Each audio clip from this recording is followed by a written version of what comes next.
Okay students, तो last time तक हम लोगों ने डिस्कशन किया रेडॉक्स रिएक्शंस पर। हमने ये बातचीत की रेडॉक्स रिएक्शन जो है उसमें ऑक्सीडेशन और रिडक्शन ऑफ रिएक्शंस को कैसे डिफाइन करेंगे, और उसी समय हमने ये भी बात की कि कितने टाइप के रेडॉक्स रिएक्शंस होती हैं। मैं अगर आपको याद दिला दूं, so there are mainly 4 types of redox reactions. One is intermolecular redox reaction, other one is intramolecular, third is disproportionation and the fourth is comproportionation. इसमें अगर हम इंटरमॉलिक्यूलर की बात करें, इंटरमॉलिक्यूलर रेडॉक्स रिएक्शंस, तो ये वो रेडॉक्स रिएक्शंस हैं जिसमें 2 या 2 से ज्यादा रिएक्टेंट होते हैं। Intramolecular redox reaction has only one reactant, single reactant. In disproportionation, same element gets oxidized as well as reduced starting from a single oxidation state. और कॉनप्रपोर्शनेशन जो है वो डिस्प्रपोर्शनेशन का उल्टा था। तो ये सारा डिस्कशन हम लोग पिछले वीडियो में कर चुके हैं। होप कि वो आपको समझ आया होगा और आपने उसके नोट्स बना लिए होंगे और आपने क्वेश्चंस भी सॉल्व किए होंगे। तो आज हम लोग उसी बातचीत को आगे बढ़ाने वाले हैं, बट मैं चाहूंगा कि आज की इस वीडियो की जो शुरुआत है वो मैं डायरेक्टली क्वेश्चंस के साथ करूं। अभी तक जो हमने पढ़ा है ये हमारा 7th क्लास होगा रेडॉक्स रिएक्शन का। तो मैं चाहता हूं कि आज की क्लास की शुरुआत जो है ना डायरेक्टली क्वेश्चन से करते हैं, ठीक है। थोड़ा सा आपके माइंड को पहले एक्टिवेट करते हैं। तो पहले क्वेश्चंस करते हैं और कुछ रिएक्शंस यहां आपको दी हुई हैं, जैसा कि आपको दिख भी रहा होगा, और इनमें आपको ये आइडेंटिफाई करना है कि टाइप ऑफ रेडॉक्स रिएक्शन क्या है। मतलब जो हमने अभी तक पढ़ा वहां पे 4 तरह के रेडॉक्स रिएक्शन, उनमें से कौन सी टाइप की रेडॉक्स रिएक्शन है उस पर आपको आंसर देना है। तो फटाफट वीडियो को पॉज करें, कॉपी पर क्वेश्चंस लिखें और सॉल्व करें और फिर चेक करें कि कितने आंसर्स आपके सही हैं। मैं अब आपको सॉल्यूशन देता हूं। अगर मैं फर्स्ट रिएक्शन की बात करूं तो जैसा कि आप जानते हैं कि हाइड्रोजन परऑक्साइड जो है वो परऑक्साइड होने के नाते उसमें ऑक्सीजन पर -1 चार्ज होगा, राइट साइड में ऑक्सीजन -2 और ऑक्सीजन यहां पर होगा 0। तो जैसा कि आपको दिख रहा होगा कि ऑक्सीजन का ऑक्सीडेशन नंबर -1 से -2 में रिड्यूस हो रहा है और 0 में ऑक्सीडाइज हो रहा है। तो सिंपल सी बात है ना यार ये कि एलिमेंट 1 से 2 स्टेट में जाएगा तो डिस्प्रपोर्शनेशन, और 2 डिफरेंट स्टेट से सिंगल में जाएगा तो कॉनप्रपोर्शनेशन। तो फिलहाल ये रिएक्शन जो सामने लिखी है वो कैसी है? डिस्प्रपोर्शनेशन। वो भी कैसी? इंट्रामॉलिक्यूलर डिस्प्रपोर्शनेशन, क्योंकि रिएक्टेंट एक ही है।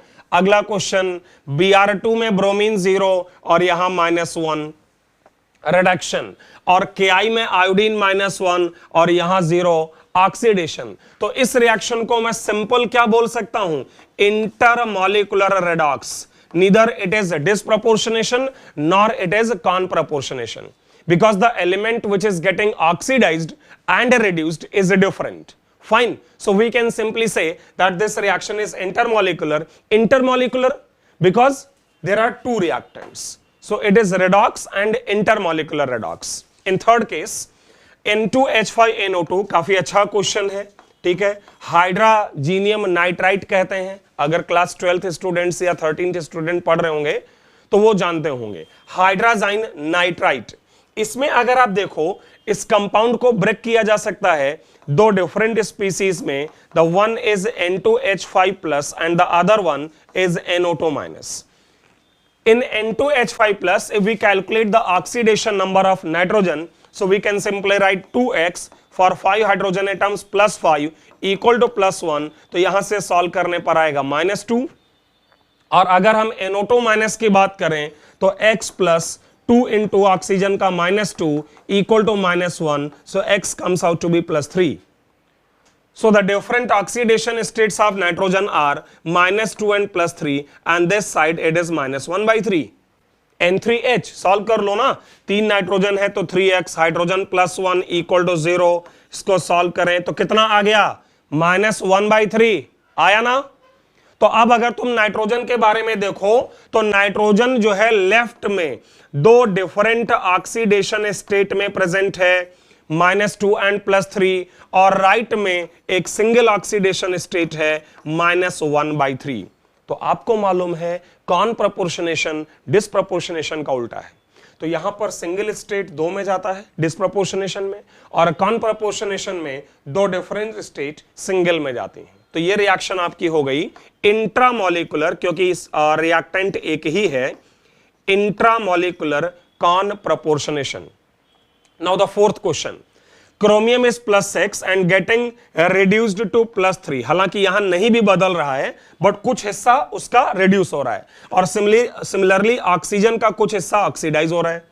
तो ऑब्वियसली ये रेडॉक्स है, लेकिन कैसी रेडॉक्स है? इंट्रामोलिकुलर, क्योंकि एक ही रिएक्टेंट है ना, एक ही रिएक्टेंट है, सो इंट्रा, और सिंपल रेडॉक्स है, डिस्प्रोपोर्शनेशन या कॉन्प्रपोर्शनेशन नहीं है, क्योंकि जो एलिमेंट ऑक्सीडाइज हो रहा है और जो एलिमेंट रिड्यूस हो रहा है, they are totally different.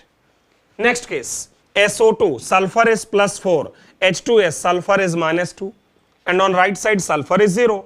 So as you can see, sulfur has two different oxidation states on left and a single oxidation state on right. So as per our definition, this reaction is conproportionation and obviously intermolecular conproportionation because the number of reactants is 2.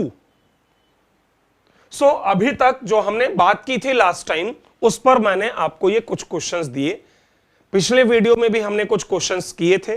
तो अगर students आप लोग ये questions ज्यादा से ज्यादा करोगे और जो मैं आपको बुकलेट और क्वेश्चन बैंक शेयर करता हूं उसको अगर आप प्रॉपर सॉल्व करोगे, जिस पर कि हम आगे आने वाले वीडियो में डिस्कशन भी करेंगे, तो डेफिनेटली आप अच्छा स्कोर करेंगे।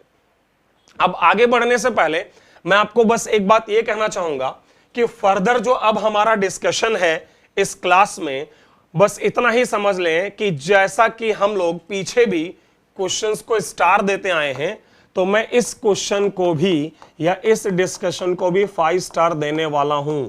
बस इतना समझ लो कि this is must for JEE advance, बहुत इंपॉर्टेंट है, आता ही आता है। पिछले अगर 10 साल का पेपर आप उठाएं तो उसमें से बहुत साल जो है ये आया है, आता ही आता है।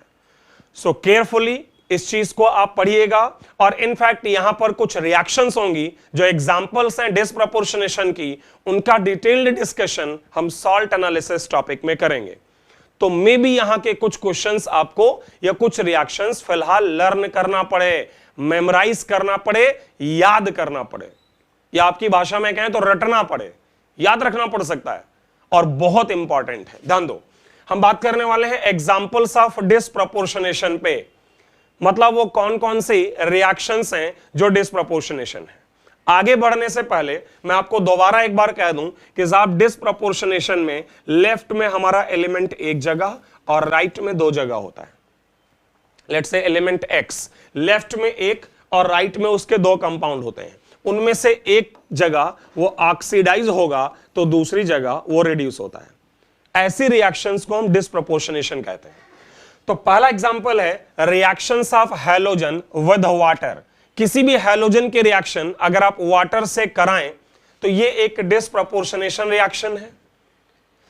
जैसा कि इनकी वैसे मैं आपको एक बात ये बताना चाहूंगा कि ये जो मैं यहां पर क्वेश्चंस लेकर आया हूं या ये जो एग्जांपल्स लेकर आया हूं, ये रिएक्शन मैंने कैसे लिख दिया इसका मैकेनिज्म भी है, लेकिन जो स्टूडेंट्स क्लास 11 में अभी करंट में हैं वो इस मैकेनिज्म को समझने की कोशिश अभी नहीं करेंगे। क्लास 11th स्टूडेंट्स, इसको वही लोग समझ सकते हैं जिन्होंने आपके ऑर्गेनिक केमिस्ट्री की रिएक्शन मैकेनिज्म को स्टडी कर रखा है। तो अगर क्लास 12th स्टूडेंट्स ने ऑर्गेनिक केमिस्ट्री मैकेनिज्म पढ़ा है या 12th पास्ड स्टूडेंट्स ने मैकेनिज्म पढ़ा है तो वो इसकी मैकेनिज्म भी समझ सकते हैं। मैं आपको इसको सॉल्व करने का तरीका बताता हूं। बट क्लास 11 स्टूडेंट्स, मैं दोबारा बोल दे रहा हूं, आप लोग रटेंगे तब तक जब तक कि आप मैकेनिज्म नहीं पढ़ लेते हो। पहला देखो, अगर आप लोगों को ध्यान हो कि क्लोरीन जो है वो एक इलेक्ट्रोफाइल है, क्योंकि इसके पास एक वैकेंट डी ऑर्बिटल होता है, so it is an electrophile. Water is a nucleophile because oxygen has lone pairs, so it is a nucleophile. तो सिंपल सब्स्टिट्यूशन रिएक्शन है, इसने इसको अटैक किया, लीविंग ग्रुप चला गया। लीविंग ग्रुप क्लोरीन है तो एक तो क्लोराइड आयन भागेगा और साथ में जुड़ेगा कौन? वाटर। वाटर जब क्लोरीन से जुड़ेगा, ध्यान देना, तो वाटर जब क्लोरीन से जुड़ेगा तो ऑक्सीजन पर एक पॉजिटिव चार्ज आएगा क्योंकि ऑक्सीजन के 3 बॉन्ड हो गए, और अब यहां से H+ जो है वो रिलीज होकर इस क्लोराइड पर अटैक करेगा, तो फाइनली प्रोडक्ट्स आएंगे HCl and HClO. So this is basically a nucleophilic substitution reaction which we will study in organic chemistry. तो क्लास 11th स्टूडेंट्स के लिए ये नहीं है, लेकिन जो लोग मैकेनिज्म समझते हैं वो जान सकते हैं। इसलिए जब क्लोरीन गैस की रिएक्शन वाटर से हुई तो HCl और HClO बना। आप देख सकते हो डिस्प्रपोर्शनेशन 0 to -1 and +1। यहां मैं एक बात और बोलना चाहूंगा कि तुम्हारा जो ये HClO है ना, HClO, वो ऑन डिमांड का मतलब है कि अगर वहां पर कोई रिड्यूसिंग एजेंट हो तो ये ब्रेक हो जाता है HCl में और ऑक्सीडेशन के लिए नेसेंट ऑक्सीजन सप्लाई करता है। अच्छे पॉइंट्स हैं, लेकिन क्लास 11th स्टूडेंट सिर्फ क्वेश्चंस को, रिएक्शंस को रट सकते हैं, वो ये कॉन्सेप्ट नहीं समझ सकते हैं। क्लास 13th स्टूडेंट जो 12th पास्ड हैं वो ये सारी चीजें समझ सकते हो आप लोग।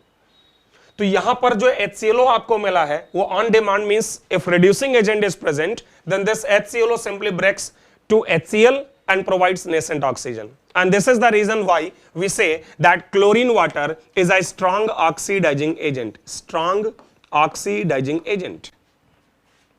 ऐसे देखो Br2 ब्रोमीन वाटर की बात करें, HBr plus HBrO, ये भी डिस्प्रोपोर्शनेशन 0 to -1 and +1, और इसके लिए भी कहूंगा कि ऑन डिमांड, ध्यान दो, on demand of reducing agent it also breaks and gives HBr and a nascent oxygen. But bromine water as a mild oxidizing agent, क्योंकि ये भी ऑक्सीजन देता है, बट माइल्ड मैं क्यों कह रहा हूं? क्योंकि ब्रोमीन की वाटर से जो रिएक्शन है वो सिर्फ और सिर्फ, आप लोग जान लें अच्छी तरह से, 33% हाइड्रोलिसिस होती है। ये सारा डिस्कशन सॉल्ट एनालिसिस टॉपिक में आएगा, जबकि क्लोरीन की जो रिएक्शन है वो 100%, फ्लोरीन की रिएक्शन 100%। उसका कारण है कि वाटर जब Cl2, Br2, F2 को अटैक करता है तो ब्रोमीन के केस में जो अटैक होता है वाटर का वो ब्रोमीन के 4d ऑर्बिटल में होता है, और आप जानते हो जैसे जैसे आप ऑर्बिटल का साइज बढ़ाते जाओगे वैसे वैसे इंटरेक्शन वीक होता जाएगा। इसलिए ब्रोमीन की 33% ही रिएक्शन होती है, और यहां यह भी बताना चाहूंगा कि यही कारण है कि bromine gas which is reddish brown in colour, उसको पानी में डालने के बाद उसका कलर गायब नहीं होता है। क्यों? क्योंकि 66% ब्रोमीन अभी भी पानी में है, वाटर से रिएक्शन सिर्फ 33% ने किया है, जबकि क्लोरीन जो कि ग्रीनिश येलो, हरे पीले रंग की गैस होती है, वो पानी में जाते ही अपने कलर को गायब कर देती है, क्योंकि वाटर से 100% रिएक्शन करती है। मैं दोबारा बोल रहा हूं, क्लोरीन ने वाटर से 100% रिएक्शन किया, इसलिए स्ट्रॉन्ग ऑक्सीडाइजिंग एजेंट, और उसका कलर भी गायब हुआ। और ब्रोमीन वाटर 33% रिएक्शन होने के कारण उसका कलर गायब नहीं होता है, क्योंकि 66% Br2 अभी भी अनरिएक्टेड है, और ये माइल्ड ऑक्सीडाइजिंग एजेंट। और हम बातचीत कर रहे हैं डिस्प्रपोर्शनेशन की, आगे सुनना। और यही कारण है कि I2 तक आते आते यह रिएक्शन बहुत वीक हो जाती है, क्योंकि d ऑर्बिटल का साइज और बढ़ गया। मैं बार बार याद दिला रहा हूं, 11th स्टूडेंट्स बिल्कुल आप लोग इतना डिटेल नहीं पढ़ेंगे, आप सिर्फ रिएक्शंस रटेंगे, क्योंकि बाकी आपको नहीं समझ आएगा अभी। तो I2 जो है उसका 5d ऑर्बिटल होने के कारण यही रीजन है कि उसकी सॉल्युबिलिटी कम है, स्पारेंगली सॉल्युबल है, आंशिक रूप से विलेय है, और इसीलिए आयोडीन को पानी में घोलते समय उसमें Ki डालते हैं, क्योंकि जो पोटेशियम आयोडाइड है वो आयोडीन को घुलने में मदद करता है और उसके साथ बनाता है Ki3। तो मैं एग्जांपल दे रहा हूं तुम्हें डिस्प्रपोर्शनेशन का, और बात कर रहे हैं हैलोजेंस की रिएक्शन विद वाटर। आगे समझिए फ्लोरीन की रिएक्शन वाटर। अब समस्या फ्लोरीन के साथ क्या है? देखिए, फ्लोरीन की रिएक्शन जब आप वाटर से कराते हो तो नो डाउट यहां पर भी आइडियली प्रोडक्ट क्या क्या बनना चाहिए, HF और HFO। लेकिन समस्या यह है कि फ्लोरीन के ऑक्सी एसिड नहीं होते हैं, फ्लोरीन पर कभी पॉजिटिव चार्ज नहीं आता है। आप जानते हो ना, फ्लोरीन पर कभी पॉजिटिव चार्ज नहीं आता है। तो मैं बताना चाहूंगा कि रूम टेम्परेचर पर ये HFO जो है फर्दर टूट के बनाता है HF और ऑक्सीजन। इसलिए रूम टेम्परेचर पर होने वाले रिएक्शन में आपको यहां HF और HFO नहीं मिलता है, आपको क्या मिलता है 2HF plus water, 2HF plus sorry O2, क्योंकि जो HFO है वो फर्दर HF और O2 में ब्रेक हो जाएगा। लेकिन -40 डिग्री सेंटीग्रेड पर, -40 डिग्री सेंटीग्रेड पर ये एग्जिस्ट करता है, ये भी बताना चाहूंगा आपको। जैसे अगर आपसे कोई कहता है कि साहब क्या फ्लोरीन के ऑक्सी एसिड एग्जिस्ट करते हैं, नो, क्योंकि रूम टेम्परेचर पर कोई एग्जिस्ट नहीं करता है। लेकिन क्या लो टेम्परेचर पर एग्जिस्ट करता है? यस। कौन सा ऑक्सी एसिड? HFO। और यहां यह भी आपके लिए जानना जरूरी है कि यहां पर जो ऑक्सीजन आपको मिलता है, ये जो ऑक्सीजन आपको यहां पर मिल रहा होता है, वो ऑक्सीजन आपका जो है ओजोनाइज्ड ऑक्सीजन होता है। कौन सा ऑक्सीजन होता है? Ozonised oxygen. क्यों मैं इसको ओजोनाइज्ड ऑक्सीजन बोल रहा हूं? क्योंकि इसके अंदर चूंकि नेसेंट ऑक्सीजन है तो कुछ ना कुछ ओजोन की मात्रा प्रेजेंट होगी ही। So this is ozonised oxygen. तो बहुत सारा मैंने डिटेल बता दिया आपके JEE advanced point of view से, लेकिन अगर मैं जेई मेन या नीट लेवल पर बात करूं तो सिर्फ आप लोग रिएक्शंस को याद रख लें, वही बहुत है। फाइन, तो वीडियो पॉज करके आप लोग इसको नोट करिएगा, ओके। और हम अगले एग्जाम्पल की तरफ बढ़ते हैं, डिस्प्रपोर्शनेशंस के। सभी अपने आप में इंपॉर्टेंट और अच्छे क्वेश्चंस होंगे यहां पर, ये मैं बताना चाहूंगा आपके जेई एडवांस, नीट, मेंस सभी के लिए। अगला है reactions of halogens with alkali. Alkali मतलब तो आप समझ ही रहे हो, strong bases soluble in water, जैसे सोडियम हाइड्रोक्साइड, कैल्शियम हाइड्रोक्साइड, तो ये सब क्या है? एल्कली है। Potassium hydroxide. अब यहां पर भी ऐसे अगर आप लोग सिंपली रटना चाहें तो देखिए, हैलोजन 0 से सोडियम हाइड्रोक्साइड से reaction cold and dilute medium में, chlorine, bromine, iodine, fluorine again नहीं डिस्प्रोपोर्शनेशन देगा, तो ये -1 और +1 डिस्प्रोपोर्शनेशन। यहां पर भी हैलोजन 0 से -1 और +5 में गया है, हॉट एंड कॉन्सेंट्रेटेड मीडियम में। लेकिन अगर मैं इसी को एक्सप्लेन कर दूं तो देखो, अभी मैंने आपको पढ़ाया है कि हैलोजन की रिएक्शन जब वाटर से कराओगे, हैलोजन की रिएक्शन जब वाटर से कराओगे तो क्या क्या बनेगा? एक बनेगा तुम्हारा HX और दूसरा बनेगा HXO। लेकिन चूंकि मीडियम एल्केलाइन है तो एसिड बेस रिएक्शन हो जाएगी। सो सोडियम हाइड्रोक्साइड जब HX से रिएक्शन करेगा तो क्या बनाएगा? NaX, और HXO से रिएक्शन करेगा तो क्या बनाएगा? NaXO। तो डिफरेंस नहीं है, जो प्रोडक्ट वहां HCl और HClO मिल रहा था, यहां NaCl और NaClO मिल रहा है। ब्रोमीन होगा तो NaBr और NOBRO मिल रहा है। और जब इसको हल्का सा गर्म कर देते हैं, जैसे ये तो कोल्ड एंड डाइल्यूट मीडियम में है, लेकिन अगर हल्का सा गर्म करें तो आपकी जानकारी के लिए बताना चाहूंगा कि HX तो ब्रेक नहीं होता है, लेकिन जो HXO है ना, वो HXO3 में टूट जाता है गर्म करने पर। और यही कारण है कि जब आप लोग वहां पर यूज करते हैं हॉट एंड कॉन्सेंट्रेटेड, तो प्रोडक्ट्स ये आते हैं सोडियम हाइड्रोक्साइड के साथ एसिड बेस रिएक्शन करा के। तो ऐसा ये एक रटने का भी तरीका है, मतलब ये एक टेक्निक इस्तेमाल कर सकते हो। और एक जानकारी और आप लोगों को देना चाहूंगा साथ में कि इसका उल्टा रिएक्शन भी होता है। अगर आप मीडियम, अगर इन दोनों के रिएक्शन एसिडिक मीडियम में करा दें, इसके अंदर H+ वाटर डाल दें, हाइड्रोलिसिस करा दें, तो ये वापस चला जाएगा और रिएक्शन कहलाता है कॉनप्रपोर्शनेशन। मतलब अपोजिट डायरेक्शन में भी रिएक्शन पॉसिबल है। और ज्यादा तो अभी फिलहाल कर मैं नहीं बोलूंगा क्योंकि थोड़ा सा आपको कंफ्यूजन ना हो, लेकिन मैं आपको बताना चाहूंगा कि इसी का इस्तेमाल हम लोग हाफमैन्स ब्रोमेमाइड डिग्रेडेशन रिएक्शन या हैलोफार्म टेस्ट में करते हैं ऑर्गेनिक केमिस्ट्री में। लेकिन वो जब मैं मैकेनिज्म आपको सिखाऊंगा तब बातचीत करेंगे। सेकेंड रिएक्शन में भी अगर इनके मिक्सचर का एसिडिफिकेशन करा दिया जाए या हाइड्रोलिसिस करा दिया जाए तो वापस कॉनप्रपोर्शनेशन हो जाएगा। किसका किसका? NaX और NaX3 कहां जाएगा? X2 में। ध्यान रखिएगा, यहां X की जगह क्लोरीन, ब्रोमीन और आयोडीन हो सकता है। अच्छा, यही मेथड का इस्तेमाल करके ब्लीचिंग पाउडर भी बनाते हैं, आपको बताना चाहूंगा कैसे। इसी मेथड का इस्तेमाल करके हम लोग ब्लीचिंग पाउडर भी बनाते हैं। मैं चाहूंगा तुम्हें थोड़ा सा आइडिया दूं उस बारे में भी, कैसे बनाते हैं। देखो, हम लोग ये बात कर रहे हैं कि साहब यहां पर जब भी आप रिएक्शन कराओगे X2 का NaOH से कोल्ड एंड डाइल्यूट मीडियम में, कोल्ड और डाइल्यूट, तो आपके प्रोडक्ट क्या है NaX plus NaXO plus water, और यहां पर आपके जो आयंस हैं वो X माइनस और XO माइनस, ये दो आयन हैं, एक जिसको आप कहते हो हैलाइड आयन और दूसरा जिसको आप कहते हो हाइपो हैलाइट आयन। तो अगर आप ध्यान दो, तो अगर मैं यहां पर ब्लीचिंग पाउडर बनाने के लिए क्लोरीन गैस का इस्तेमाल करूं, लेट से मान लो मैं यहां पर क्लोरीन गैस का इस्तेमाल करूं, ओके, तो क्लोरीन गैस का अगर मैं इस्तेमाल करूंगा, Cl2 का रिएक्शन करा दूं किससे, कैल्शियम हाइड्रोक्साइड से, तो कौन कौन से दो आयन आएंगे, एक Cl माइनस जो क्लोरीन के साथ क्या बनाएगा CaCl2 बेसिकली, और दूसरा क्या आएगा OCl माइनस जो कि कैल्शियम के साथ बनाएगा OCl होल ट्वाइस, क्योंकि चार्ज को आपको बैलेंस भी करना होता है। उम्मीद है कि यह बात आप समझ गए, ओके।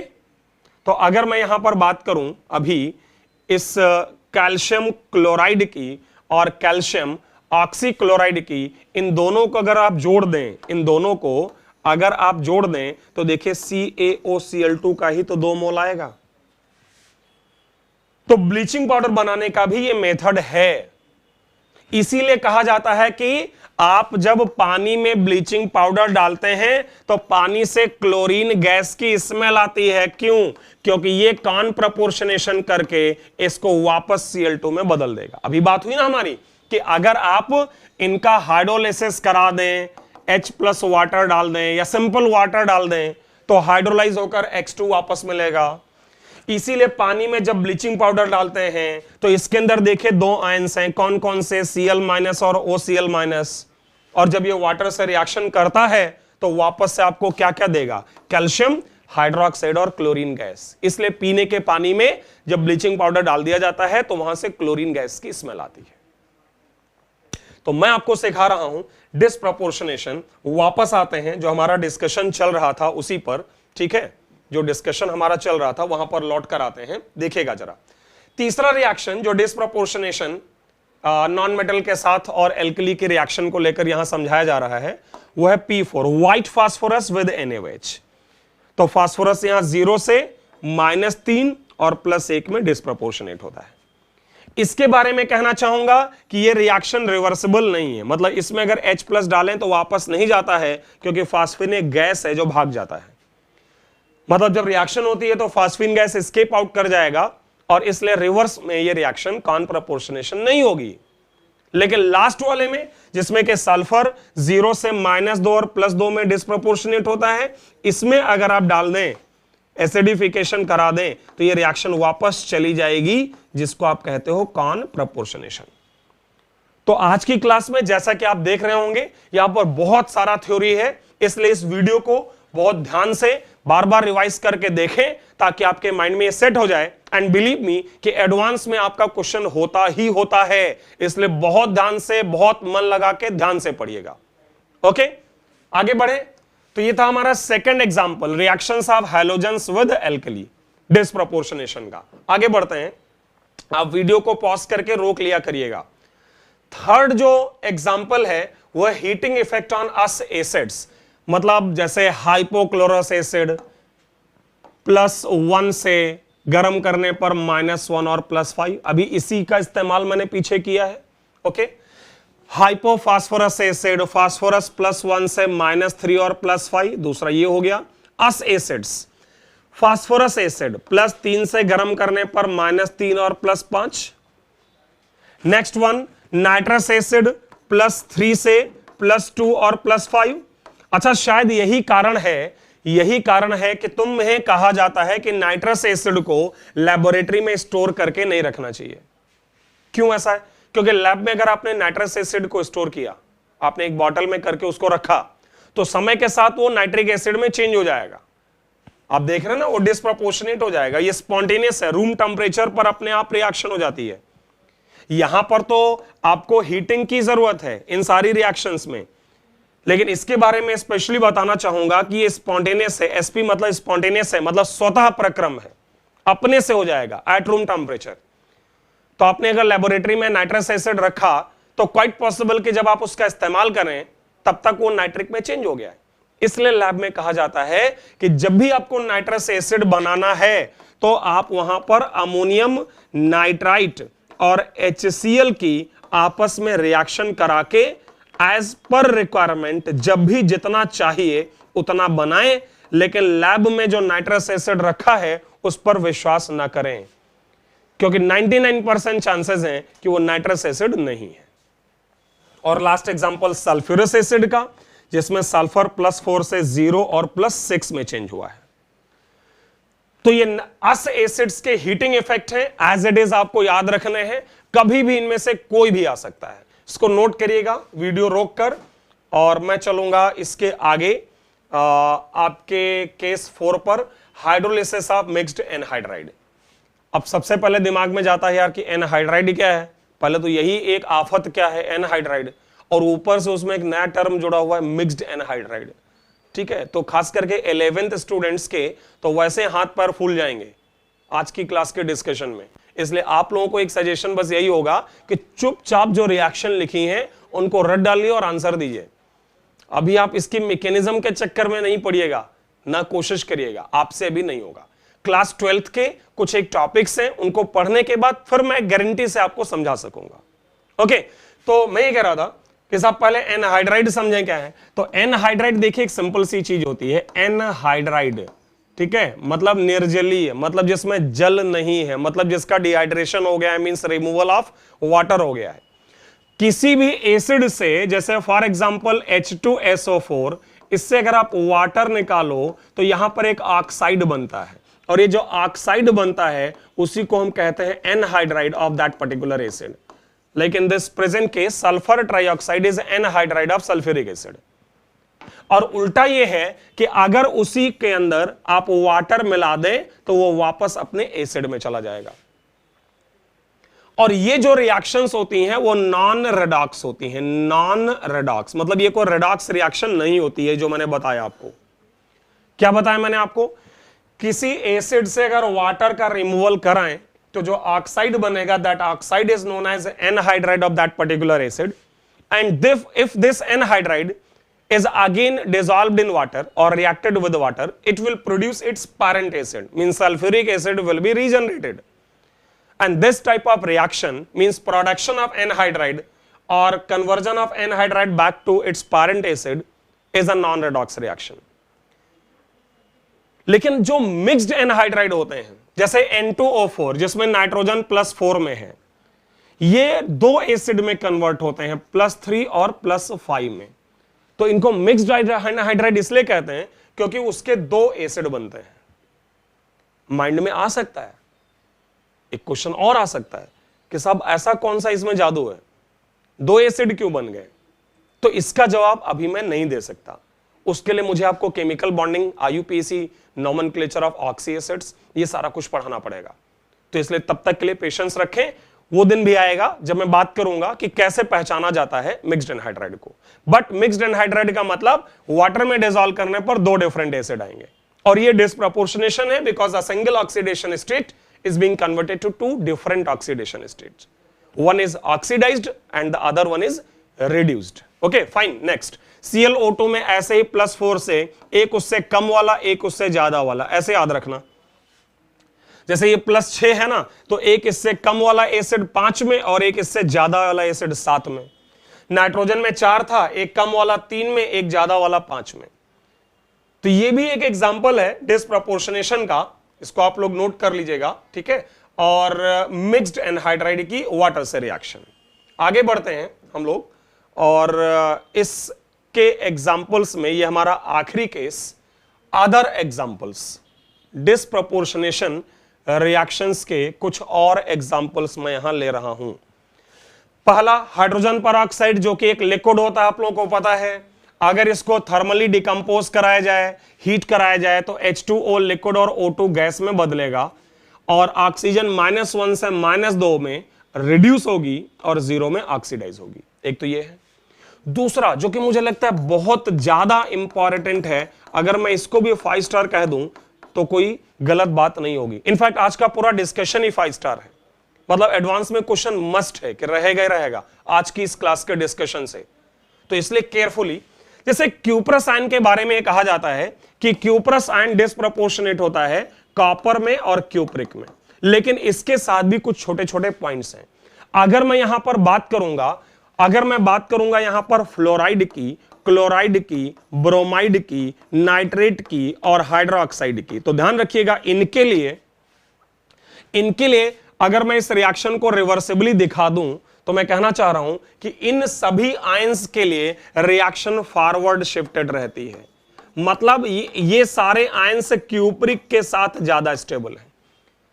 क्लोराइड क्यूप्रस से के बजाय क्यूप्रिक का ज्यादा स्टेबल है।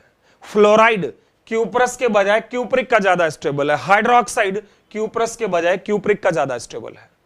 और अगर मैं बात करूं यहां साइनाइड की, आयोडाइड की और थायोसाइनाइड, बहुत इंपॉर्टेंट है, तो इन सब के लिए रिएक्शन बैकवर्ड शिफ्टेड रहती है, याद रखिएगा, ठीक है। और इनके लिए क्यूप्रस ज्यादा स्टेबल होता है। मतलब ध्यान रखना कि आज के बाद अगर कहीं भी, खास करके ना ये सब क्वेश्चंस आपको मिलेंगे सॉल्ट एनालिसिस, एनालिटिकल केमिस्ट्री में, क्लास 12th में।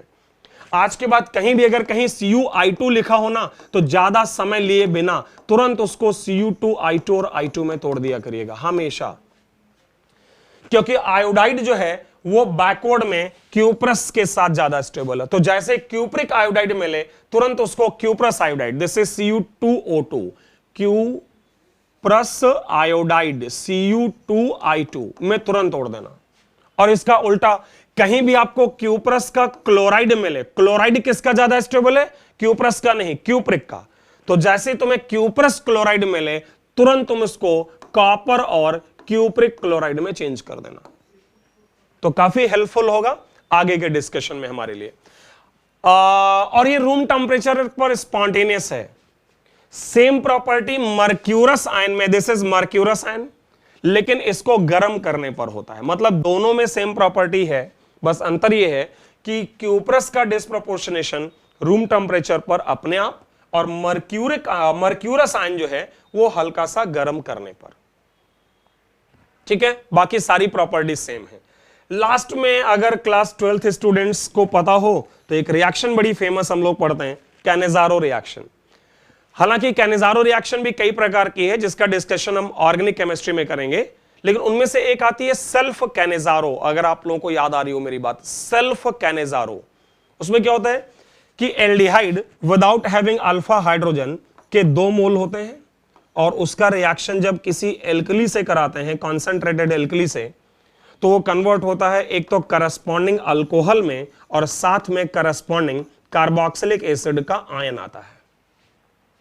मतलब अगर एक कार्बन का एल्डिहाइड है तो एक ही कार्बन का अल्कोहल और एक ही कार्बन का जो कार्बोक्सिलिक एसिड है उसका कार्बोक्सिलेट आयन। आयन इसलिए क्योंकि मीडियम एल्कलाइन है तो मैं एसिड लिख नहीं सकता, वो सॉल्ट में कन्वर्ट हो ही जाएगा, फाइन। और ये भी डिस्प्रोपोर्शनेशन है जिसको आपने बोला है सेल्फ कैनेजारो। कार्बन का ऑक्सीडेशन नंबर आप लोग चेक करो, यहां पर 0 है। राइट साइड मेथाइल अल्कोहल में इसका ऑक्सीडेशन नंबर -2 है, और यहां पर इस कार्बन का ऑक्सीडेशन नंबर +2 है। सो this is a self Cannizzaro reaction. और मैं कहना चाह रहा हूं कि जो सेल्फ कैनेजारो रिएक्शंस होती हैं वो भी एग्जाम्पल हैं किसके? डिस्प्रोपोर्शनेशन के। तो इसको भी नोट कर लीजिए वीडियो को पॉज करके। और ये सारे के सारे एग्जाम्पल थे हमारे किसके? डिस्प्रोपोर्शनेशन के। पहला एग्जाम्पल हमने लिया था यहां पर reaction of halogens with water, जिसमें फ्लोरीन को छोड़ दें तो बाकी के तीनों HCl HClO, HBr HBrO, HI HIO बनाते हैं। वो अलग बात है कि आयोडीन की सॉल्युबिलिटी थोड़ी कम होती है। फिर हमने बात की reactions of non metals with strong alkali, जिसमें हमने hot and concentrated, cold and dilute, NaOH के साथ हैलोजन की रिएक्शन, व्हाइट फास्फोरस की NaOH से रिएक्शन, और सल्फर के NaOH से रिएक्शन पढ़ी। तीसरे नंबर पर जब हम गए वहां पर तो हमने डिस्प्रोपोर्शनेशन में फर्दर बात की कि आपके जो अस एसिड्स हैं उन पर हीटिंग इफेक्ट। चौथे नंबर पर मिक्स्ड एनहाइड्राइड की वाटर से reaction, hydrolysis, and finally some other examples. So ये जो डिस्कशन हमने आज किया अप्रॉक्स 40 मिनट के, तो ये बहुत इंपॉर्टेंट है आपके एग्जाम के लिए। इसको बढ़िया से पढ़ें, कई बार वीडियो को देखें, फिर नेक्स्ट टाइम मिलते हैं। Thank you.